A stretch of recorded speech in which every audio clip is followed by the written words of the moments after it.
Olá pessoal, tudo bem? Itamar aqui. Onde estão os mortos hoje? Estão no paraíso? No Hades? Na sepultura? No céu? Morreu, acabou? Onde estão os mortos hoje? Você já parou para pensar sobre isso? Fica comigo nesse vídeo e nós vamos falar um pouquinho a esse respeito. Mas, se você não é inscrito, se inscreva aqui no nosso canal. Não se esqueça de ativar o sininho para você receber as notificações dos próximos vídeos. Curta e compartilhe com mais pessoas para que mais pessoas possam ser também abençoadas. Vem comigo!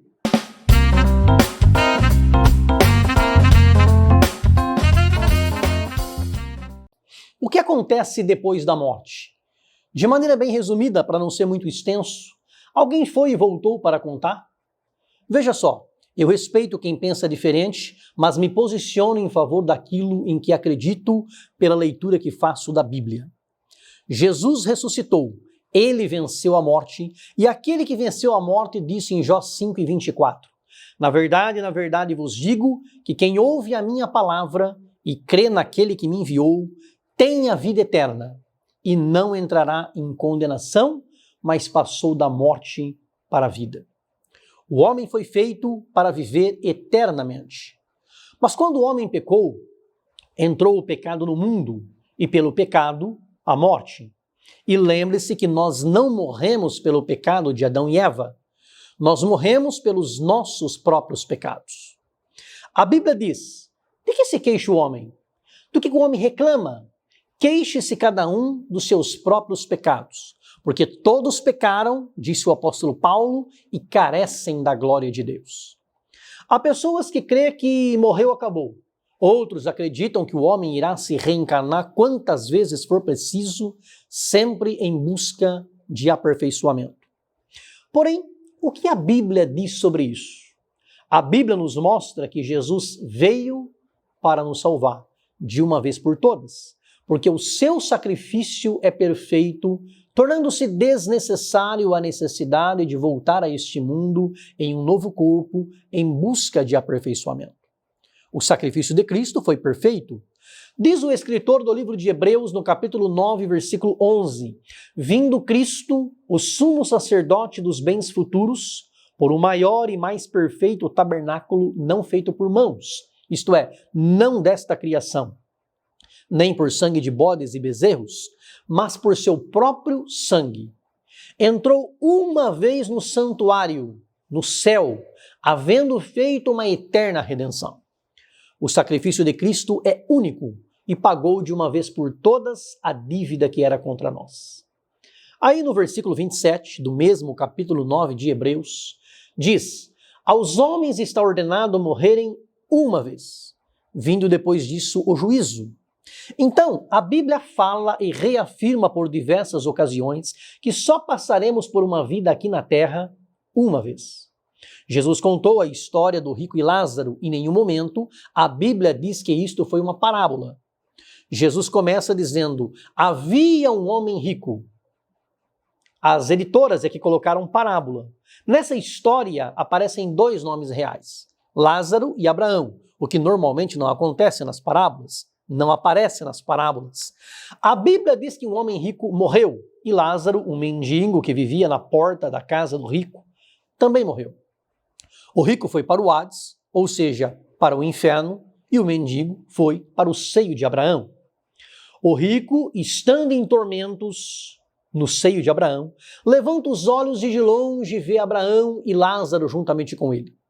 O rico pede para Abraão mandar que Lázaro molhe na água a ponta do seu dedo e vá refrescá-lo do tormento do inferno. Abraão lhe responde que ele desfrutou na terra os bens, com certeza não se importando para Deus. E por isso seu pedido não seria atendido. Além do que, havia um grande abismo entre eles, entre o inferno e o seio de Abraão, entre o inferno e o paraíso, o que seria impossível para qualquer um atravessar para o outro lado. Então, o rico pediu: mande então, Senhor, que Lázaro vá na casa do meu pai para testemunhar, para que meus 5 irmãos que estão vivos não venham também para este lugar de tormento. E o que Abraão respondeu? Eles têm Moisés, a lei de Deus, e os profetas, o restante da palavra de Deus. O rico diz: se algum dos mortos fossem ter com eles, eles acreditariam. Abraão disse: se não ouvem a Moisés e os profetas, também não acreditarão se algum morto ressuscitar, se algum morto ressuscitar. E de fato, não acreditaram no próprio Cristo quando ele ressuscitou. E tem gente que não acredita em Cristo até hoje. Tanto o rico quanto Lázaro estavam conscientes, seja no inferno, seja no paraíso. Então, embora a palavra cemitério venha do grego e significa lugar para dormir, dormitório, os mortos hoje, enquanto aguardam a ressurreição, não estão dormindo, mas estão conscientes.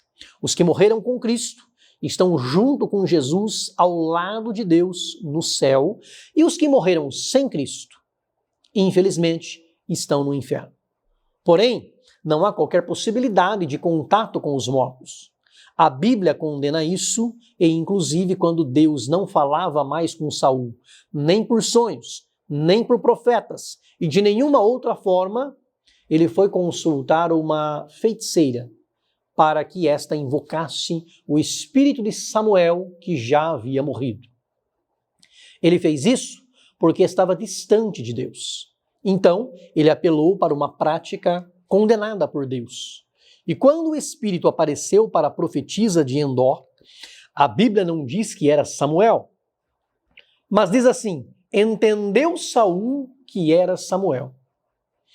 Quando o quinto selo do Apocalipse for aberto, as almas dos que foram mortos durante a grande tribulação clamam por justiça. As almas estavam conscientes. Os mortos não estão dormindo. Ao ladrão da cruz, Jesus disse: em verdade te digo que hoje estarás comigo no paraíso. Paulo disse que esteve no paraíso, embora ele não conseguiu definir se ele foi para lá no corpo ou em espírito, mas lá no paraíso, em visão ou não, ele viu palavras inefáveis, ouviu palavras inefáveis, indescritíveis, encantadoras, indizíveis. Deuteronômio 18:9 a seguir diz: quando entrares na terra que o Senhor teu Deus te der, não aprenderás a fazer conforme as abominações daquelas nações. Entre ti, disse Deus, se não achará quem faça passar pelo fogo o seu filho ou a sua filha, nem adivinhador, nem prognosticador, nem agoureiro, nem feiticeiro, nem encantador de encantamentos, nem quem consulte um espírito adivinhante, nem mágico, nem quem consulte os mortos. Deus abomina quem consulta os mortos, pois todo aquele que faz tal coisa é abominação ao Senhor. E por estas abominações o Senhor teu Deus as lança fora de diante de ti. Perfeito serás como o Senhor teu Deus, porque estas nações que hás de possuir ouvem os prognosticadores e os adivinhadores. Porém a ti, Senhor, o Senhor teu Deus, não permitiu tal coisa. Deus proibiu na sua palavra a consulta aos mortos. E por quê? Porque ele espera que não acreditemos nesta prática, uma vez que não há nenhuma espécie de contato entre os vivos e os mortos. No Evangelho de João, capítulo 11, quando Lázaro estava morto, Jesus não orou por ele. Jesus chorou por ele. E depois ele orou pelos vivos, pela multidão que estava presente. Busque a Deus hoje. Tenha um tempo para Deus hoje, para que Deus tenha um tempo para você na eternidade. A decisão de onde você passará a eternidade precisa ser tomada enquanto você está aqui nesta vida. A Bíblia não fala que haverá uma outra chance, uma reencarnação, uma outra vida nesta terra. Não haverá purgatório. As almas não vão para um estado intermediário para serem purificadas e preparadas para irem para o céu. Não é o que a Bíblia nos ensina. Não vão para um lugar físico e nem ficam em um estado de purificação. Não há purificação após a morte. Então, meu querido, a grande verdade é que orar ou rezar pelos mortos, acender vela de 7 dias, realizar missa, dar esmolas, pagar indulgências, fazer procissão ou qualquer outra penitência, se batizar em favor dos mortos, não resolve. Não possui nenhuma utilidade para os que já partiram desta vida. Porque a escolha que fazemos em vida é que determina o lugar para onde nós vamos. Paulo disse, na segunda carta aos Coríntios, capítulo 6 e versículo 2, eis aqui agora o tempo aceitável. Eis aqui agora o dia da salvação. O tempo para você se decidir por Jesus é hoje.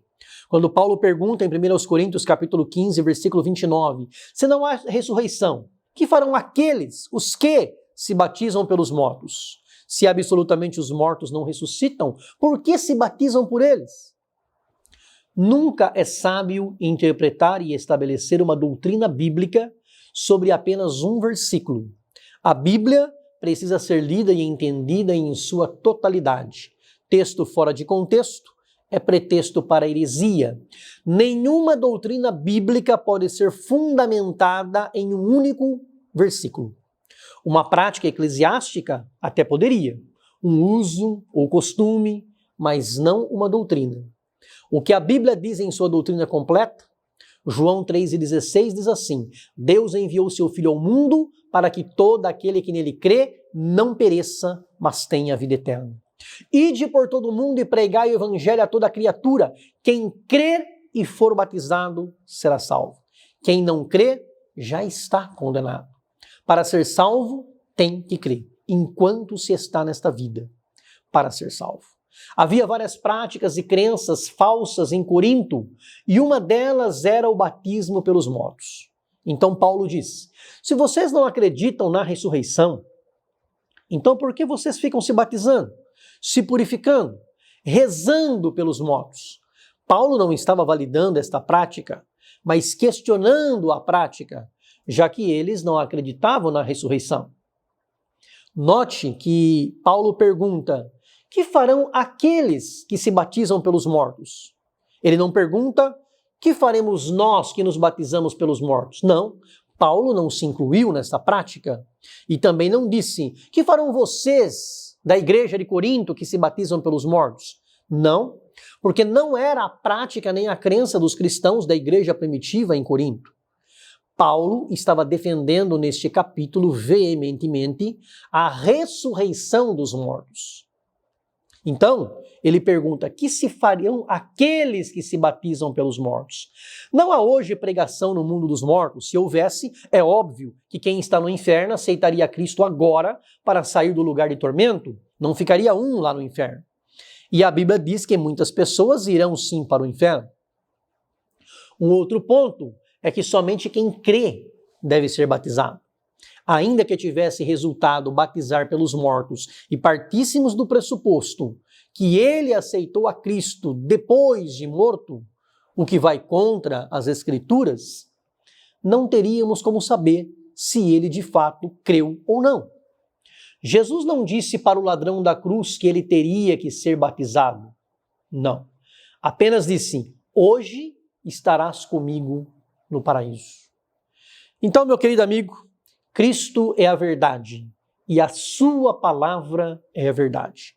Os profetas, com o ministério de profeta, duraram até João Batista e agora estamos na dispensação da graça, onde o principal meio em que Deus fala conosco é pela sua palavra, a Bíblia Sagrada.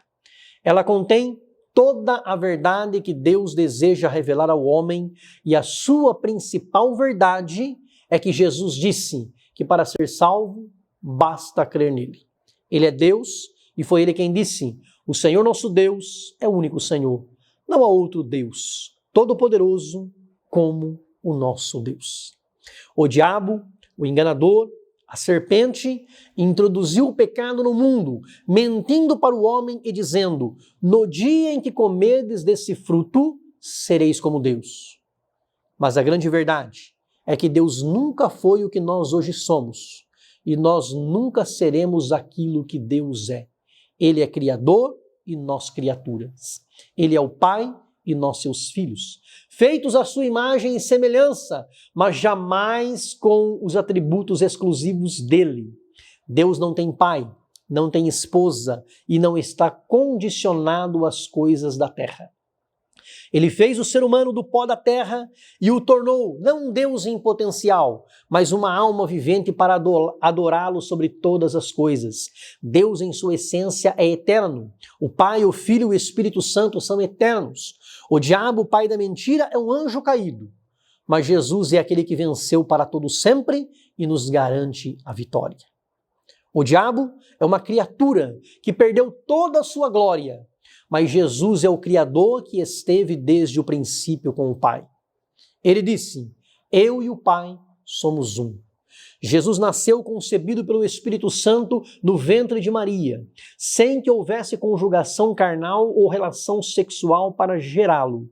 Viveu como homem, morreu como homem, ressuscitou como Deus, e o seu sangue derramado na cruz é suficiente para nos perdoar de todos os nossos pecados. Agora, meu querido amigo, nenhuma condenação há para os que estão em Cristo Jesus.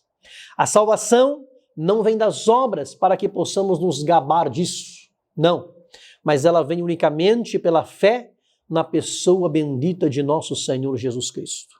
É nele e somente nele que você precisa e que você deve crer para ser salvo.